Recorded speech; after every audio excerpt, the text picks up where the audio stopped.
Thank you. Hi. Thank you all for staying so late. I think I might be the last one.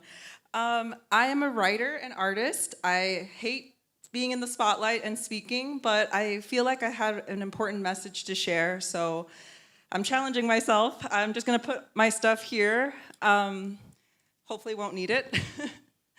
Last time I did Freedom Talks, thank you, Celia and everyone, for inviting me to come back. That was half a year ago. I had my whole script written out, but I felt like, no, I'm gonna challenge myself. No script, just sharing and talking with you all. So thank you for having me.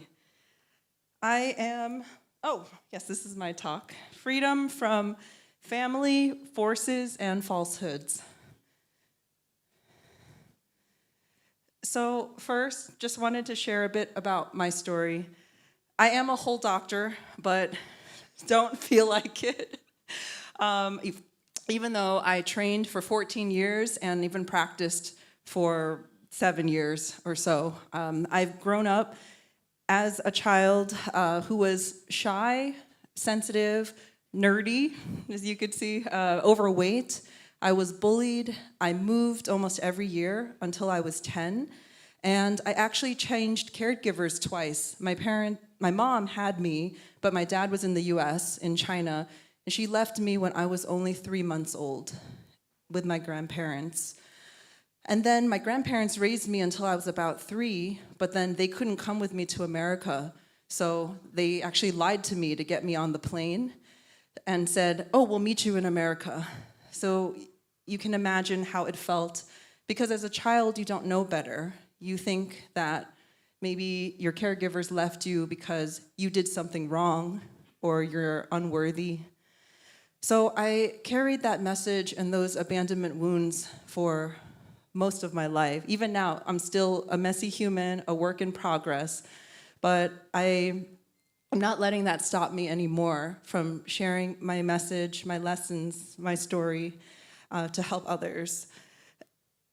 So I grew up with, is anyone here familiar with Chinese culture? Is it similar to Filipino culture a little bit? Yeah, like high expectations, lots of criticism, sometimes not enough hugs when you get too old, right? It's hard. I feel like here in the Philippines, you guys seem to like dance and sing more though. Like, you know how to have fun. The Chinese are like, study harder.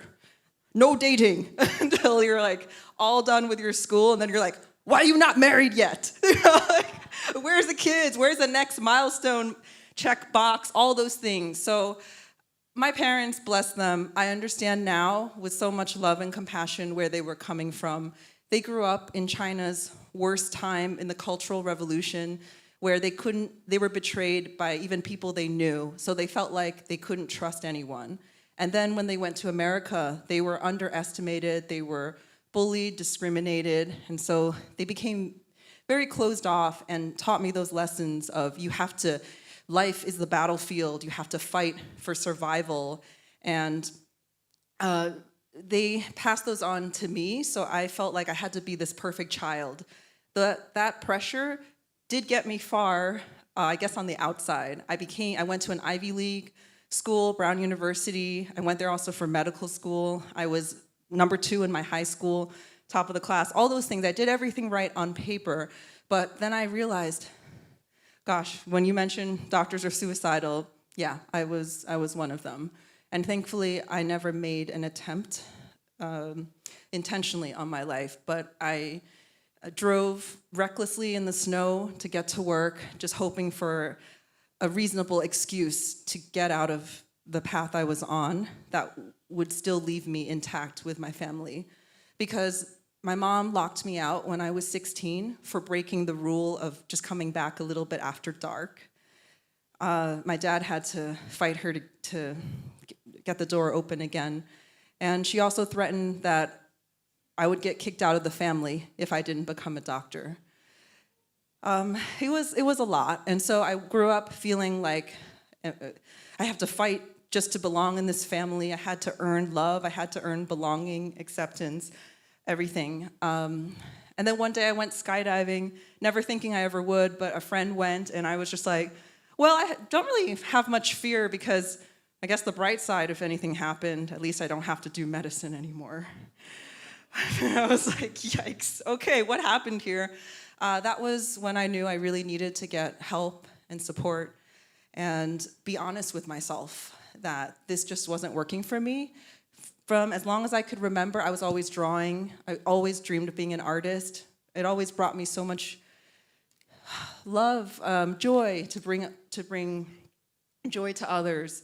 So I finally started honoring that in myself. It took me 4 years of preparing for it, but just learning more about personal development, learning more about other people's journeys, and that you can follow your heart and make a living from doing what you love or doing what you feel is right for you.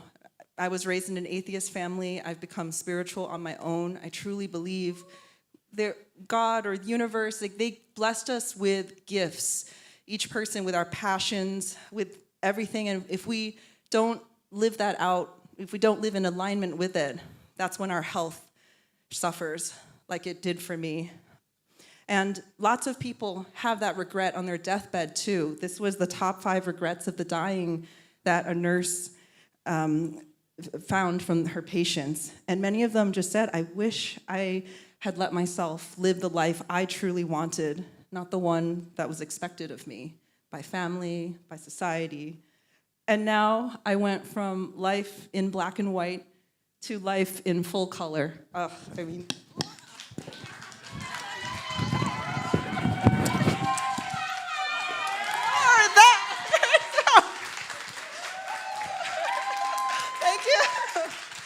My rainbow dress is in the wash, so I had to start with this, but that's it. I do my cartoons. I use my cartoons to educate on women's health. I was an OBGYN. I care so much about women's empowerment, women's equality, women's advocacy, especially for conscious family planning.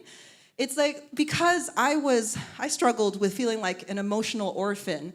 I came into a family that meant well and did want me, but they hadn't done their inner work, their mental health. They couldn't even love themselves. So how could they love me?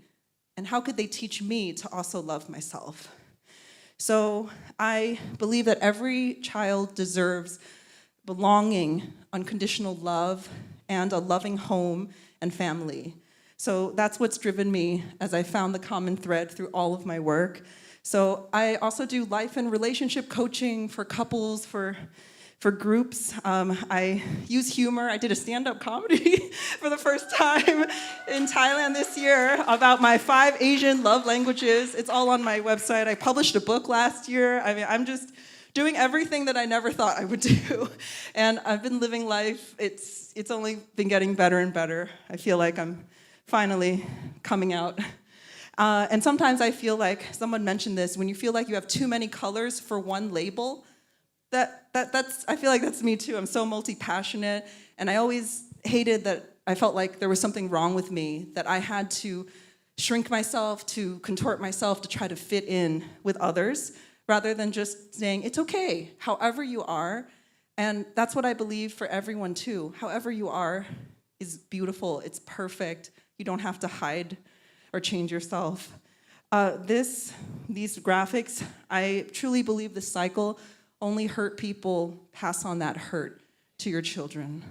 And whoever talked about that last time, oh yes, just please, let's pass on love and kindness and respect and not pain. Don't pass on our pain to our children, because it happens so easily and for so many people unintentionally. And I was raised, still am sometimes, the people-pleasing tendency to overgive, overextend myself, give away all the pieces of me to others. It shows up even being an entrepreneur for the past 7 years. So I'm still learning, but I also love this one. This is older than me, it's older than my parents. It goes back so many generations in our DNA, even that survival instinct, that trauma, that intergenerational and ancestral trauma. But we can be the change. We can start to treat ourselves with the love that we never had but deserved, and pass that on. And I've learned to be kind to myself a lot. I know when I started off doing entrepreneur, being a creative, I was like, I have to prove myself to my family. Those old conditionings and patterns were still running. And now I've learned it's not about getting it perfect. It's just about being a little bit better than you were the day before, or it's just even going out there and trying. It's okay to fail and make lots of mistakes or take a slow time getting there. It's better than not trying at all. And I think we'll share these slides with you, but this video makes me cry every time. He says, everybody dies, but not everybody lives. And I truly, believe that so many people end up in the graveyard being like, I had all these dreams and ideas, what happened? Life just passed by. And I truly believe each of us has such a unique contribution that only we can bring to the world. And I think the world would miss out a lot if you didn't honor that voice inside of you to birth whatever is within you. Keeping an eye on the time, I had 7 quick tips for breaking free. Is it okay to go over a little bit, or do we have to get out of this building? Okay, just checking. I try to be mindful. Okay, so tips for breaking free. This was really hard for me, as a people pleaser, and I just never really got to use that muscle of figuring out what's my preference. I was always like, it's okay, I'm very flexible. Anything's fine, you pick. And it took me a long time just starting with the smallest of decisions, because it was the fear of choosing wrong and the consequences and the risks and everything. So I encourage you, if you also struggle with that, to just start small, today even. And also another exercise is just to figure out what your core values are. You can look at a list like this one, and just the ones that resonate with you or you feel something inside, just circle it and then try to figure out which ones matter to you most. For example, mine are health, because I really valued my health, love, freedom is actually one of them, to authenticity and honesty. That's inside and out matching. Oh my gosh, I think I forgot the other one for now. It changed, it could fluctuate. So number 2, it's been really hard. If you are wondering, my mom was pretty serious. She treats me differently even though it's been 7 years, and even 4 years before that when I told her, look, I don't plan to stay a doctor. She was very feeling like I had to pay them back for their sacrifices. And I still deal with some guilt and shame about that, because I really care about honoring them, about making them happy in the ways that I could. But I just couldn't do it at the expense of self-sacrificing and hurting myself to that point anymore. So it's still tense with them. I still hope that one day she will see the real me and appreciate the qualities, because she truly is only focused on the external. She thinks I have nothing. She's like, you're not making much money. You could be making so much more as a doctor. You're not married. You don't have kids. What are you bringing to the world? And I'm just like, Mom, I hope one day you'll see my qualities. And also, it's like someone who truly loves you, I feel like should love you unconditionally. I mean, I'm a respectful person. I'm an independent person. I'm not all those. Yeah, thank you. I'm like, I turned out pretty good, I think. So we'll see. I'm still working towards that, but not letting that hold me back anymore. But I did tell them, what can we be flexible on? I'm always trying to find middle ground.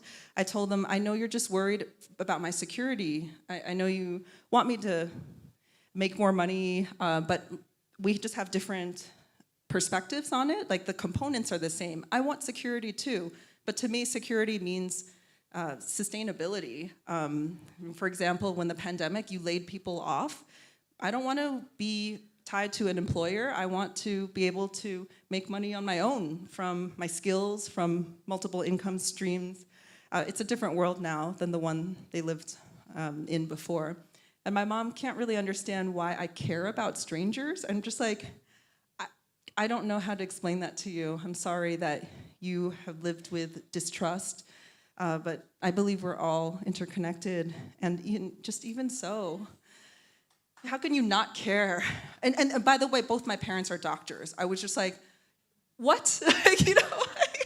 Like, shouldn't you care about other people? My sister's also a doctor, so it's like a very big deal that I'm no longer in that with them. So anyway, I try to just, and that's something that you can do too, just to find the middle ground. This one really helped me get over what other people's opinions of me are, even your own family. So if you just point at me, everyone, can you point at me? How many fingers do you have pointing back at you? Yeah. So a lot of times, there's no objective truth. Like your patterns, your perceptions, it's subjective. So what someone says about you says more about them than about you. It's their filter that they're looking at you through. So why does it matter? And everyone, you can't please everyone, truly. You can't make everyone happy. So at least consider yourself. If you feel that you are living true to yourself, you have a good opinion of yourself and your values on what makes a good human. Isn't that enough? For this one, I realized that chasing success, not feeling like enough until I got to a certain milestone or external things in my life, it was just approaching it the wrong way. I came up with this perspective, just that like when you hear this, you're like, oh, I'm a human being. I'm not a human doing. I'm worthy of love and belonging just for existing. Thank you. Just for being me. We all have a personality. We all make a ton of impact that we take for granted. Keeping ourselves alive is already a full-time job. Yeah, right? We should celebrate ourselves for existing. And anything else that we do is just bonus. Let's see it just as bonus. You make an impact, you matter to someone, human or animal at least. And even when you feel like you're not doing anything at all, you never know how you'll help somebody else. If you feel like a hot mess and you're just crying, but you're sharing, it helps someone else feel less alone. It helps someone also feel like they can get out from a hard time too. This one, I would just say, if you could just imagine, we had a reset somehow. There's another pandemic. Everyone's brains were just brainwashed, and you somehow got to make the rules for life. How would you measure what makes a successful or happier life? And how can you just get a little closer every day to whatever that kind of life looks like for you? Because I found that success isn't about the what we achieve. It's about who we are being, and how we are living. Because if we have that identity and we're living true to our values and we're carrying out our values, it doesn't matter if we get the goal, then we're in that place of contentment, of alignment, and then we're not in such a rush to get there, to feel okay, or to prove ourselves. A lot of us, we only know other people's lives from the outside. We think it's so easy for them. We don't see all of the ups and downs and twists and all the ways they got lost, because nobody's perfect, truly, and you don't know that. And we can't. We're the only ones who have experienced ourselves every moment of every day. And then also just how well do I know myself, my patterns, my strengths, weaknesses, capacity, and do I follow through on my words? You can't have a happy ending to an unhappy journey, usually. So the journey matters more, and what matters is how much love and care you give yourself along the way. And some people would say it's programming, it's conditioning, the pressures from society and family. And a lot of us go through life on autopilot, and we may never stop to question, hey, does this goal really matter to me? Does it genuinely bring me meaning or purpose or happiness? And a lot of things we think will make us happy, once we get there, we realize, no, I'm just chasing the next thing, or we adapt to it. It's called hedonistic adaptation. And also, we are so resilient. Humans, if we experience a terrible accident and we get disabled, they found that those people also return to their baseline levels of happiness after a period of time. So happiness is a choice. This link you could watch later, but anyone know the story of the Mexican fisherman? Yeah, okay. Would you like to share it, or you want me to summarize it? Okay, I'll take a break from talking for a moment. Yeah, come on up.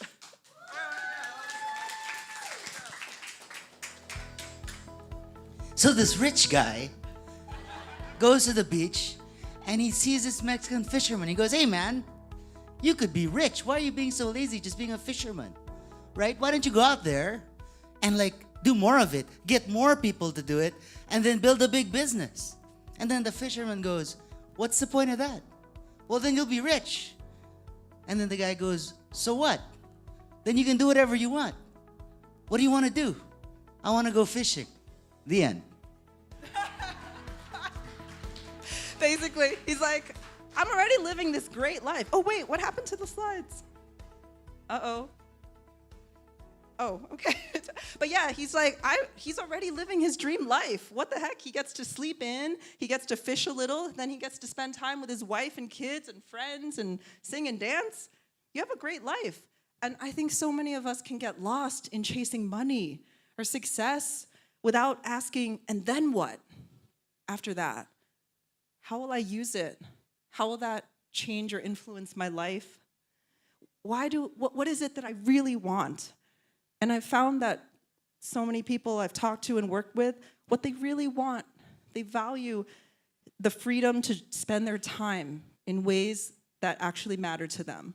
For a lot of them, it's their families, their loved ones, their friends, their community.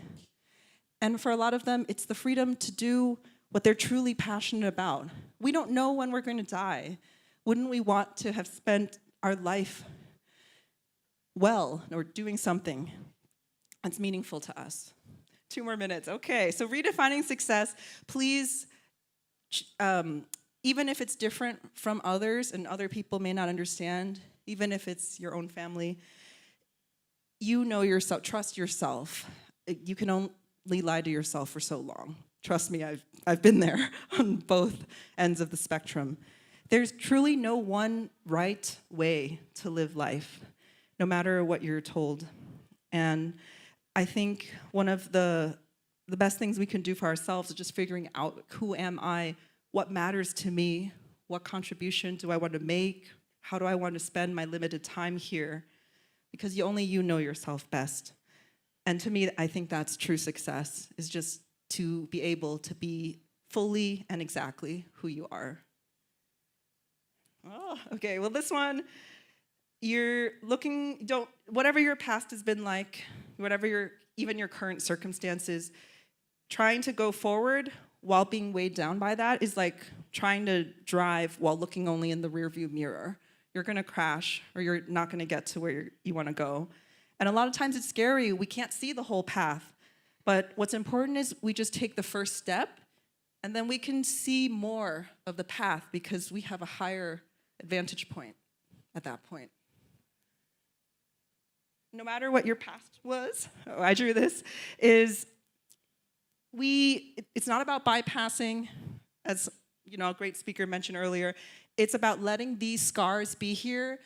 They are part of our story. They don't need to rule us or totally define us, but we just keep expanding so that those scars will take up less space in our lives. We keep filling our plate with wonderful experiences to slowly just push out the bad ones we may have had, or at least to make it more balanced.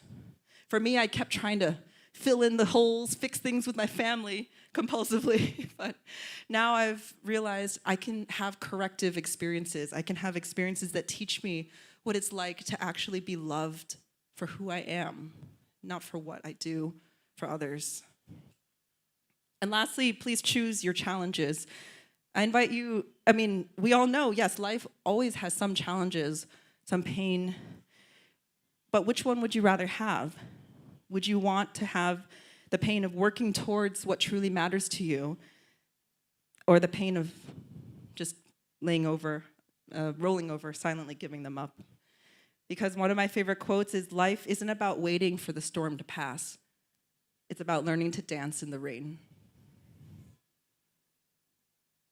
So summary to me, real freedom, it has to start from the inside. I realized real freedom is just the freedom from self-judgment, judging yourself, judging others, to leading with love. This is great. We didn't even coordinate this. This is great.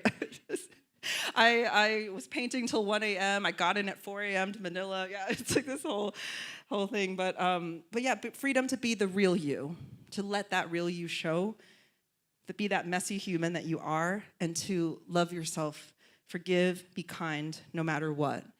And that really empowers you. For those of us who have not been mothered enough, that changes everything. It gives us that secure base. We're not as afraid to fail, take risks, all of that.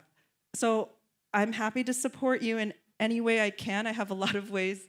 My book is on sale right now for $1 until tomorrow. It was leading up to the holidays for the past week. I put it on promotion, but just email me, reach out to me, and I can send you the link anytime. I have my blog with a lot more of my art. I'm happy to offer like a 21-day group program. There's also the Prosperity Tree Oracle deck that I recently made. I just came from a spiritual art gallery event. And I'm happy to do one-on-one sessions. I learned Reiki this year, and using the energy healing to dissolve blocks has been really effective for my clients, and also sketching your highest self. Just more pictures, that's what the deck looks like. Working with me. The Heart Space Gallery was actually extended because of the typhoon until November 30th. So if any of you feel called, it's like an hour and a half drive away. Actually, Dr. Victor visited. Thanks for being here. We had this, it's a prophetic spiritual art gallery, and there are a lot of other healing through arts artists there. I'm just like, wow, that's perfect. That perfectly describes what I do. And then this is just more of my art. I can draw a cartoon version of you. I could draw a realistic portrait of you, or commissions. I've illustrated children's books for education. This is the full 5 Asian love languages. I don't have time to go into them today, but you can find them on my website. I have another comic on display at the gallery called The Self-Love Shoes. Investing in your own pair of shoes first, not trying to borrow other people's shoes. You have to go on that journey, learning to really love yourself before you can healthily love another. And I was like, I love puns, so it was like soulmate and soulmate. Get it? Just random ideas come up all the time. Oops, that's not, I had one more. Oh, yeah, so here's the art space. I do art therapy as well, and many other things. But I really feel like I've come full circle. I've delivered 400 babies, and now I deliver in a different way. I help people deliver their dreams, deliver their destinies, and really learn to mother yourself and father yourself. Just give yourself that love that you are so deserving of. And I continue to travel the world and spread this message to all the communities that I go to. These were my 1 a.m. paintings. This one's called Rooted in Divine Mother. It's when you have the roots. Who said the roots? It's just, we planned this talk, right? When you're so rooted, then you can do anything. You have the courage to do anything. And that one I did a collaboration piece with my fellow artist, Maya Banawa. And it ended up looking like a uterus, and I was just like, whoa, this even looks like some divine father figure. It's a little hairy. I mean, I don't know. So, thank you so much.